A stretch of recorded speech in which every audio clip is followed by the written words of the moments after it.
क्या आपने सोचा है दो जुड़वा बच्चों की माँ का पूरा दिन कैसा होता है?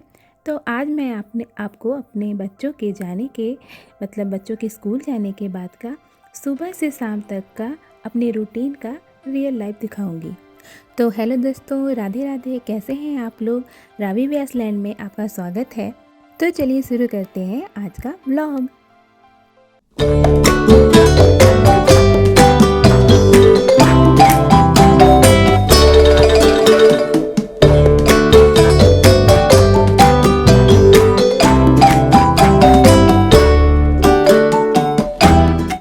यहाँ पे देखिए सुबह सुबह का टाइम है। मैं तो सुबह जैसे उठती हूँ डेली 5:30 से 6:45 के बीच, वैसे मैं उठ गई थी। इन लोग का नाश्ता वगैरह सब मैंने बना दिया था और ये लोग देखिए नहा के रेडी हो गए हैं।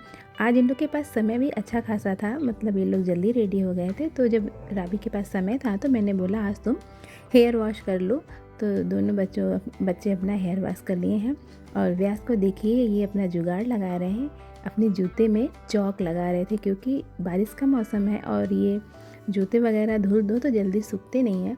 तो मैंने कहा एक दिन तुम पहने हो तो एक दिन और पहन के जाना है, इसको ऐसे ही कर लो। और यहाँ पे देखिए मेरी हाउस हेल्पर भी आ गई थी, तो साथ साथ घर का साफ़ सफाई भी हो गया है और बच्चे यहाँ पे स्कूल जा चुके हैं और मैं यहाँ पे अब आ गई हूँ सुकून से अपनी चाय पीने।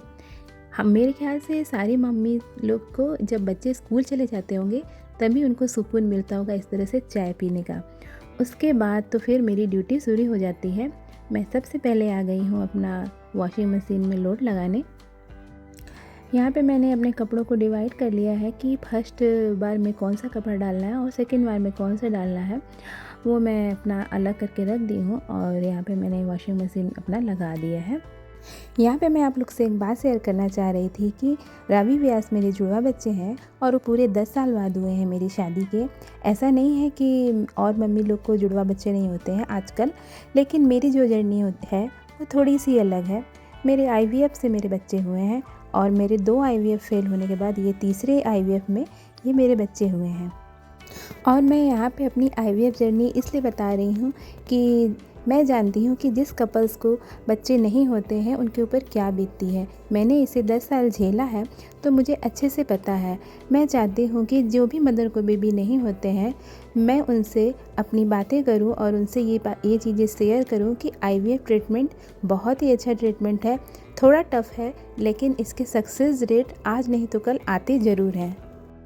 आज मैंने अपने इस ब्लॉग में थोड़ी सी बातें अपनी IVF की शेयर की है। अगर किसी भी कपल्स को ये जानना हो कि IVF जर्नी कैसी होती है और ये सक्सेस होता है या नहीं, तो प्लीज़ मुझे कमेंट करके ज़रूर पूछिएगा, मैं आपको ज़रूर बताऊंगी। जब ये ट्रीटमेंट मैंने कराया था तब तो इसके बारे में लोग बहुत बातें नहीं करते थे। सबको बात करने में एक झिझक लगती थी, लेकिन अब तो ये बहुत कॉमन हो गया है। अब तो हर कपल्स के लिए डॉक्टर अगर बच्चे नहीं होते हैं तो यही सलाह देते हैं कि आप IVF करा लीजिए, क्योंकि उसके सक्सेस रेट आज नहीं तो कल मिल ही जाते हैं। क्योंकि एक लड़की को जैसे बेटी बनना, बहू बनना, पत्नी बनना ज़रूरी है, उसी तरह माँ बनना भी बहुत ज़रूरी है। तो यहाँ पे देखिए मैं साफ़ सफाई कर ही रही थी कि तब से रावी मेरे लिए मदर्स डे पे कार्ड बनाई थी, वो मुझे मिल गया और इसे देखते ही मेरे चेहरे पे स्माइल आ गई। और मैं कितना भी थकी रहूँ, मेरे अंदर एक अलग सी एनर्जी फिर से आ जाती है और मैं फिर से काम करने के लिए एक्टिव हो जाती हूँ। जब तक मेरे कपड़े धुल रहे थे उतने देर में मैंने सारे कमरों की अच्छे से डस्टिंग कर ली।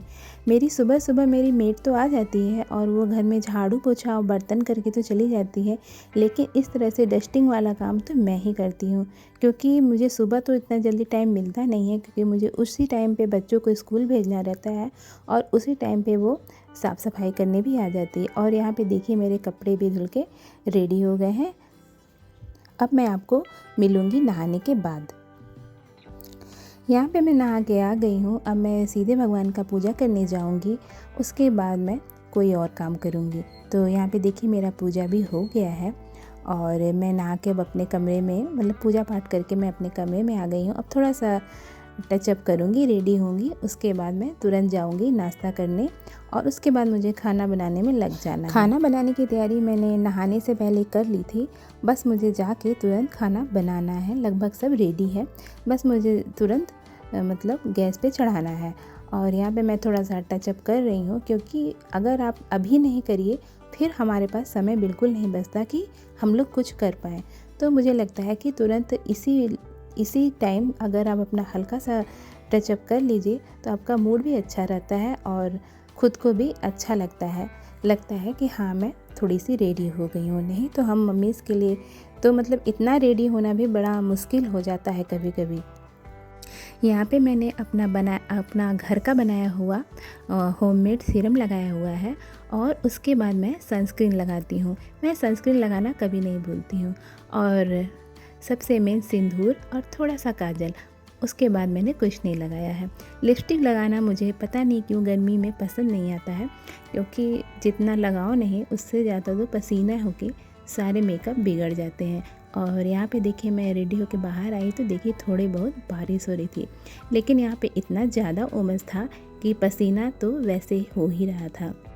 और मेरा नाश्ता करने का टाइम बहुत ज़्यादा लेट हो गया था, तो मैंने नाश्ता अपना स्किप करके यहाँ पे मैंने अपना सत्तू ड्रिंक ले लिया है। ये सत्तू ड्रिंक अक्सर मैं ले लेती हूँ, मैंने अपने पुराने ब्लॉग में भी दिखाया हुआ है। इसमें मैंने बस सिंपल चिया सीड्स, सत्तू, नींबू और काला नमक, जीरा, बस इतना ही डाला हुआ है और 1-2 आइस डाल लिया है। इससे ही बहुत ज़्यादा रिलीफ मिल जाता है पीने से। और फिर इसके बाद मैं फटाफट आ गई हूँ किचन में, क्योंकि थोड़ा खाना बनाने में मैं लेट थी। तो अब मुझे टारगेट था कि मैं आधे घंटे में खाना बना लूँ, क्योंकि 1 बज चुके थे और मेरा खाना अभी भी नहीं बना हुआ था। तो मैंने फटाफट पहले दाल चढ़ा दी है। और यहाँ पे मेरे सास ससुर भी आए हुए हैं, तो मेरी मम्मी के लिए मैं अलग दाल बनाती हूँ, वो छिलके वाली दाल होती है, उनका दाल मैं अलग चढ़ा दी हूँ। और एक तरफ कढ़ाई रख दिया है उसमें सब्ज़ी बनाने के लिए। अगर आप नहाने से पहले प्रिपरेशन किए रहिए खाना बनाने का, तो खाना बनाने में ज़्यादा टाइम नहीं लगता है। वो आपकी कुकिंग के ऊपर होता है कि आप कितना फास्ट बना सकते हैं। लेकिन थोड़ी लेट होने लगती है तो थोड़ा हड़बड़ी तो होने लगता है। अगर मैं कोई चीज़ करती रहती हूँ तो मेरे हाथ से मतलब कि जब हड़बड़ी रहती है तो गिरने पड़ने लगते हैं सामान। लेकिन फिर भी मैंने बहुत कोशिश की कि मैं कितना फास्ट बना सकूँ, क्योंकि 2 बजे तक बच्चे भी आ जाएंगे और मम्मी पापा हैं तो उन्हें भी समय से खाना देना है। तो मुझे इसी बात की ज़्यादा हड़बड़ी लग रही थी। और यहाँ पे मैंने अपने दाल को इंडक्शन पे चढ़ा दिया है और एक तरफ मैं अपना रोटी भी बनाने जा रही हूँ। और यहाँ पे देखिए आप यकीन नहीं मानेंगे, मैंने 1:30 बजे तक पूरा खाना रेडी कर लिया था। तो दोस्तों, एक जुड़वा बच्चों की माँ का पूरा दिन तो कुछ ऐसा ही होता है। कभी थकान होती है, कभी भाग दौड़ होती है, लेकिन बच्चों की मुस्कान देखकर सारी थकान दूर हो जाती है। तो दोस्तों, आपको अगर ये मेरा ब्लॉग पसंद आया हो तो प्लीज़ मेरे वीडियो को लाइक कर दीजिएगा और चैनल को सब्सक्राइब कर दीजिएगा। और कमेंट करके बताइएगा अगर आप मेरी जैसी मम्मी हैं तो आपकी दिनचर्या कैसी होती है। तो मिलते हैं नेक्स्ट ब्लॉग में। बाय। जुगाड़ हो रहा है।